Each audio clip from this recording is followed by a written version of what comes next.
Video number 4, and this is page 4 of the handouts that I've given you.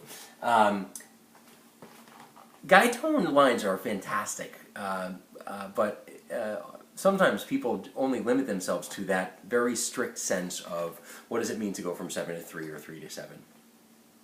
But indeed, these connections can be made in other chord tones or other tensions.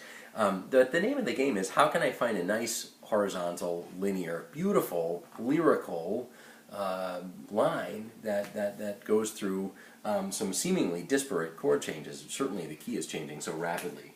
So what I've done in page 4 is to give you just one example of what it means to start on a tone and then find a tone that's either common or similar or shared, and you know, there's all kinds of cool things happening here. This does have that sort of sense of the guide tone line descending. So let's take a look at page 4, where the first note is F sharp, and you notice that acts as the 5th of the chord. When the chord changes, I'm going to keep that same tone that is now the 3rd of the chord, right? Do, re, mi, and I'm going to even keep it again in the 2nd measure, where that's the major 7. I'm going to go down a half step, and that's the 5th of the chord, and I'm going to stay right there.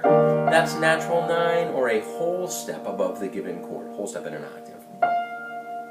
4th bar, E natural is the 5th, and that becomes the 9th, and I'm going to go down a whole step, and that becomes the 5th of G major, okay? So take a peek at that, play through it, and understand that I'm just using chord tones, and in many cases, I'm tapping into that first tertial interval that breaks the octave, the first tertial interval above the 7th, or the 9, natural 9. It's such an easy thing to find, and has a nice, rich, melodic, harmonic agreement. So here is that page with thirds and fifths and roots and sevenths and ninths. So this is a more general, more generic look at the concept of guide tone line.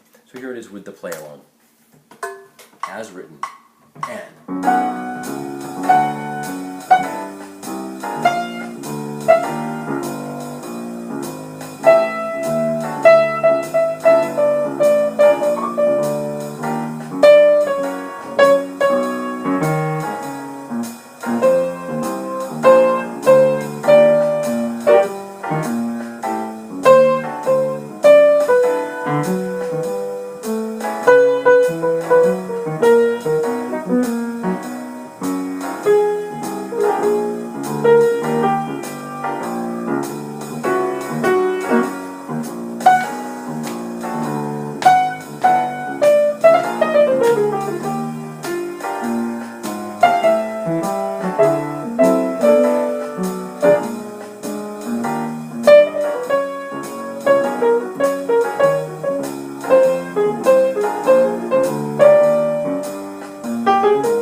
So I invite you to try that as well.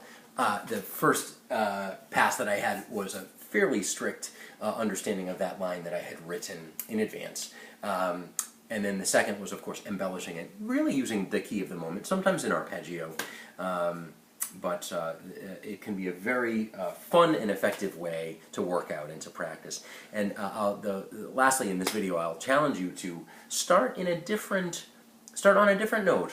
Start on a different note. I would say if you were to remember one rule to give you sort of an inside sound, is I would avoid playing this 4th scale degree, or at least using it as a target tone on a chord with a major 3rd in it. So we have major 7 chords and we have dominant 7 chords. On those two types of chords, I would not use scale degree 4. So you can avoid this sound, that very tense sound. Other than that, the sky's the limit. As a matter of fact, in the last bar of this, I do use scale degree 4. It's labeled as 11 here, but that's on a minor chord. Remember, that has a minor 3rd in it, so you don't have that half step nails on the chalkboard experience. So that's page 4, using a general understanding of what it means to play and use a guide tone line. Hope that helps. More to come.